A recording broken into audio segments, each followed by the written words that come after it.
Solo: A Star Wars Story is the biggest failure in the history of the franchise. I'm not saying that to be mean, I'm not saying that as my subjective opinion, I'm not saying that as some hyperbolic hook to get you guys to watch this video. It's literally just the objective truth. Solo is legitimately the only Star Wars movie to ever bomb at the box office. It lost Disney hundreds of millions of dollars. And frankly, I don't think it's with good reason. Solo is a pretty good film. Is it the best Star Wars movie? Heck no, but ultimately at the end of the day, I thought it was an entertaining entry in this saga. And there are a myriad of reasons of why Solo actually flopped at the box office, but Alden Ehrenreich was not one of them, the man who portrayed young Han Solo, and I'm really glad to see that he's getting work. I recently just saw Weapons in theaters, and he delivered a fantastic performance in that film. Additionally, seeing him on the big screen reminded me, of course, of Solo, but also the great Lego sets that came with this movie in 2018. And even though August 2025 is definitely a random date to make this video, I figured why the heck not? Let's go through and look at all of the Lego Solo sets. So without further ado, here are my rankings from worst to best for every Lego Solo: A Star Wars Story set ever made. Now I'm only going to be discussing the mainline box sets from this movie, so I will not be including the brickheads,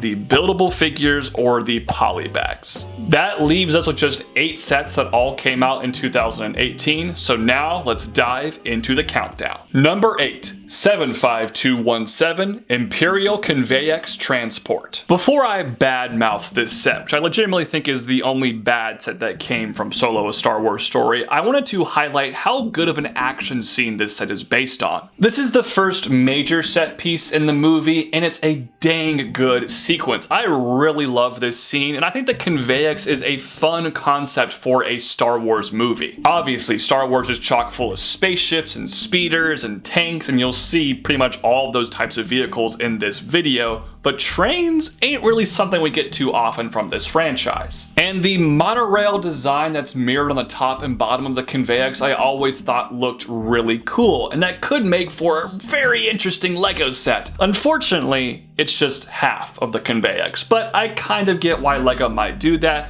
because if they included 2 halves, 1 would be a very repetitive build, but 2 would be an extremely expensive set. Unfortunately though, the actual build they gave us is not good at all, and I actually think it's completely littered with inaccuracies. However, the 5 minifigures that did come with this set are fabulous. They're all exclusive. I love these snowy variants of Han and Chewie, and the range troopers look magnificent. Even the Imperial Gunner figure is fun and unique. These are fantastic minifigs. They are not the issue with this set. There are 2 big issues here. Number 1, it was $90 7 years ago for 622 pieces. It did not make my worst prices of all time video, but trust me, it was pretty close. This is not a good price per piece. But number 2, the worst issue with this set is the build doesn't really look like the thing from the movie, especially the main car at the front. They use treads on the inside, which is just plainly inaccurate. I think it's completely the wrong color. Lego decided to make this in dark gray when it should have been light gray. And while some of the baseline shaping is there, the smaller details just don't mimic the film, if you ask me. At least this set did have some good play value, so I'll give it credit for that. However, I ultimately display my sets, and I don't think this looks very good. So this was an easy set to lock in at last place for Solo: A Star Wars Story. This is by far the worst set they produced from this film. Number 7, 75207 Imperial Patrol Battle Pack. I know it's a bit lame to put the smallest set towards the bottom of a list, but ultimately it doesn't have that many pieces. It's kind of hard to really draw me in. However, this set does one thing that most Lego Star Wars Battle Packs don't do, and it's actually giving us a canonical vehicle as the build. You see this speeder in the movie. This is a vehicle from the film, and I found that very exciting. This basically doubles as an actual good small Solo set. I do think the build for the vehicle is just okay. It has a lot of studs, it's a little bit too flat,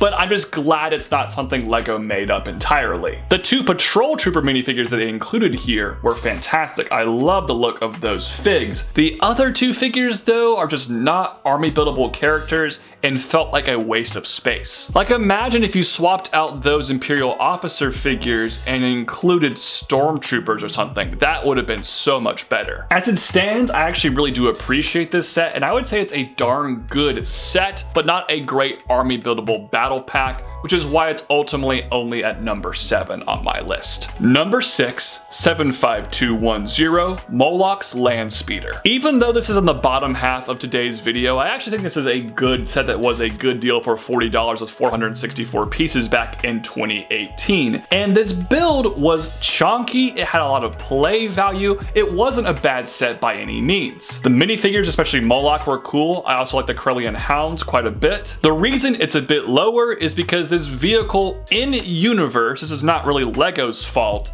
it's just kind of ugly. It's a big gray slab. It doesn't look that interesting if you ask me. That's just my personal preference. I'd be a bit surprised if any of y'all really disagree with that take, but if you love the look of this vehicle, this should be higher on your list. But for me, just not really my cup of tea, but it is objectively a well-designed set that was a good value, which is why it's at number 6. Number 5, 75219, Imperial AT Hauler. Say what you will about Solo: A Star Wars Story. Obviously, I mentioned the movie bombed at the box office, but look, these Lego sets gave us some fantastic minifigures, and this Imperial AT Hauler is no exception. Rio Durant is such a fun and unique minifigure with his 4 arms. I also love Dryden's guards here. However, it's a bit weird we got Dryden's guards, but not Dryden Voss himself. Lego, please make a minifigure of him at some point, just kind of complete our Solo collections. As for the build of this set, it was the AT Hauler, a pretty cool vehicle that actually serves a good purpose in the movie, and I think Lego did a solid job designing it. The interior was very lacking. That's my biggest disappointment with this vehicle, but it had a cool play function to lift up the crate that was included, and overall looked solid on display. The play value was there, the value for the money was pretty good at $100, the minifigures were great. It's not my favorite Solo set, which is why it's just outside the top half of this list, but it's still a darn good product. Number 4, 75215, Cloud Rider Swoop Bikes. At just $30 with 355 pieces, this set was a great deal, 8.4 cents per piece in 2018. And once again, the minifigures were great and all completely exclusive, highlighted by Infus Nest, who had a really cool helmet mold. Also, Weasel is another minifigure for Warwick Davis. He has lots of Lego Star Wars and Harry Potter minifigures at that. Really cool to get him as well. And nobody can complain about getting a Lego version of Woody Harrelson's character, Tobias Beckett. While the builds of this set didn't have the greatest play value out there, they were darn good looking swoop bikes. A little bit comically oversized, but that's pretty normal for Lego speeder bike type builds, and I really enjoyed the appearance of both of these. They also just look different when you compare to other speeder bikes in your Lego Star Wars collection. The color scheme of dark tan and red is quite striking, and I like some of the little greeble details. This was a dang good $30 set, and I love it when Lego is able to give us something that's really great for an affordable price. This was a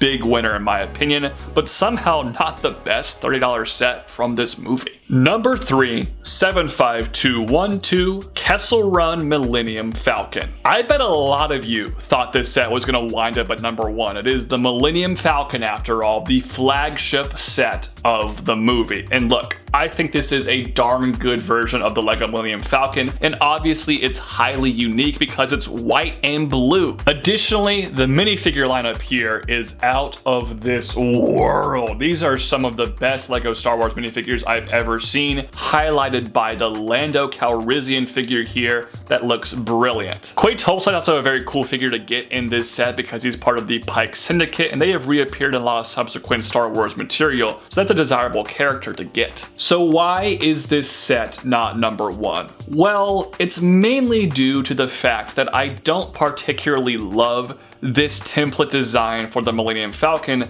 Lego used pretty much from 2004 through 2018 when this set came out. All the various panels on the top do fold open, which gives you a great interior, but the gaps in between panels are really hard to look at. And because this vehicle is brightly colored with white and blue, it makes those gaps look even worse. Luckily, a year later, with the Rise of Skywalker Falcon, they were able to fix that issue to some extent. This was actually the last ever rendition that used that template design, and I've never loved it. It's not the worst thing in the world, it doesn't ruin this set by any means. I proudly have this one on display, and I do think the white design here does make this one stand out amongst the pack, and there's some great play value as well. But ultimately, I just can't put it at number 1 because I aesthetically don't think it's the best looking build. Number 2, 75209, Han Solo's Land Speeder. Like I said with the Swoop Bike set, that was not the best $30 set from this movie. That belongs to the 345-piece Han Solo's Land Speeder set that I just adore. I think we all appreciated the American Graffiti influences, giving Han Solo basically a hot rod land speeder at the beginning of the film when he's on Corellia,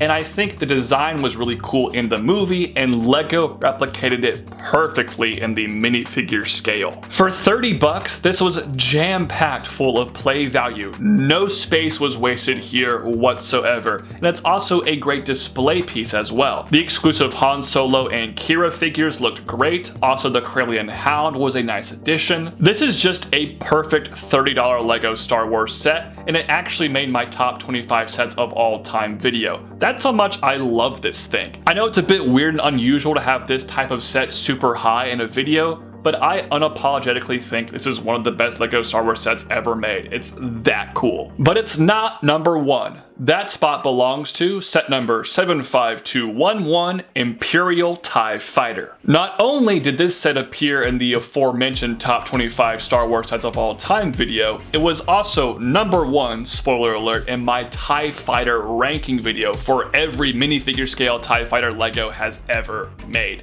I adore this build. It is, without a doubt, in my opinion, the best LEGO TIE Fighter they've ever done in the play/minifigure scale. The design is just spectacular. It's that darn good. Yeah, it was a little bit expensive at the time, but in hindsight it doesn't look too bad compared to some modern sets. And it was a big build overall that was ultimately brought together with, once again, a fantastic minifigure lineup. The TIE Pilot, pretty solid, whatever, not that exciting. The Mimban Stormtrooper looks so cool. Tobias Beckett in his Mudtrooper disguise looks great, and then Han Solo in his Mudtrooper uniform looks great as well. Usually when LEGO does a TIE Fighter set, the minifigure lineup isn't all that exciting, but it was the complete opposite with this set. They included some fantastic minifigures to go along with a fantastic build. This is a fabulous LEGO Star Wars set and a fitting number 1 for this video. And there you have it, y'all. Those are my rankings for all the LEGO Solo A Star Wars Story sets. What are your personal ranks though? Let me know in the comment section down below. Thank you all so much for tuning into today's video. Have a fantastic rest of your day. Peace out. God bless. Bye-bye.